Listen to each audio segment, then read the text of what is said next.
The 90s, a decade from the last century that changed everything. Grunge was in the spotlight, thanks to bands like Nirvana, Alice in Chains, Pearl Jam, Soundgarden, and Stone Temple Pilots.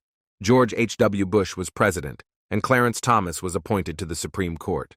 Operation Desert Storm and Gulf War were happening. The trial of Operation Desert Storm and Gulf War were happening dominated world television. Magic Johnson revealed he was HIV positive, and on November 24, 1991, Queen vocalist Freddie Mercury would pass away at the age of 45, less than 24 hours after he announced he had AIDS.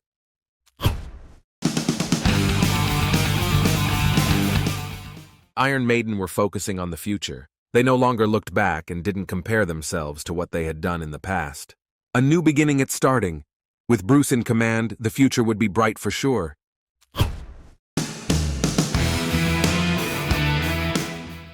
Returning to Harris's Barncombe studio, Steve's property that he had built, where they had laid down and composed its predecessor, No Prayer for the Dying. They recorded their 9th album, Fear of the Dark, at a slower pace. The results were more polished. Even if the likes of track 1, Be Quick or Be Dead, partly inspired by disgraced media tycoon Robert Maxwell, and From Here to Eternity, still crackled with the energy that Harris had strained to recapture last time. But they brought back a couple of longer songs too, notably the 7-minute title track, which would rapidly become a live favorite. Bruce Dickinson described the results as a slight improvement because Martin Birch came in and oversaw the sound.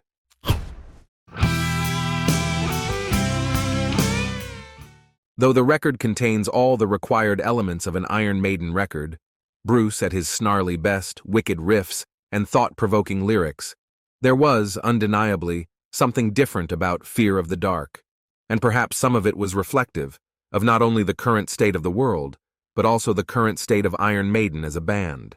Though the first track, Be Quick or Be Dead, is textbook, face-melting Maiden, the record itself is decidedly dark, especially lyrically. The somber themes in Fear of the Dark are something that Dickinson often alluded to when speaking about the album, as he did in his 2017 autobiography, What Does This Button Do? One track is Wasting Love.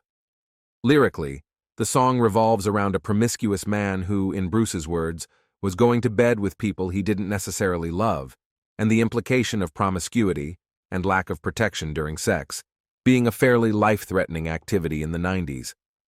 It's safe to say he wasn't alone in this feeling after a decade of witnessing HIV and AIDS take the lives of over 100,000 between 1981 and 1992. Another track that fits in the grim theme is Fear is the Key, a song Bruce was writing when he learned of the death of Freddie Mercury. Though Dickinson has said Fear is the Key wasn't solely written with Mercury in mind, he did pen a line in the song that was directly inspired by Mercury's incredibly sad and untimely death.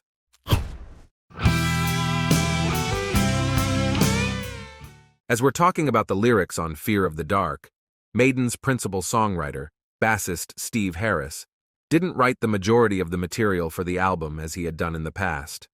In fact, according to Harris, the only member of Maiden that didn't contribute lyrics to this record was drummer Nicko McBrain.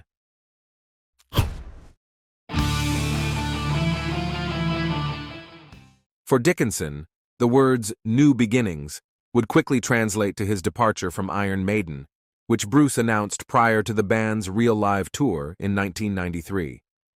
He would participate in the Real Live tour due to his contractual obligation to the band, but he wasn't happy about it, and the experience isn't remembered fondly by the members of Maiden. The bottom line with Fear of the Dark is this: it marks an important transitional moment in the band's vast existence. His last performance with the band was on the 28th of August, 1993, filmed by the BBC at Pinewood Studios and released as a live video the following year, entitled Raising Hell. He decided to concentrate on his solo career.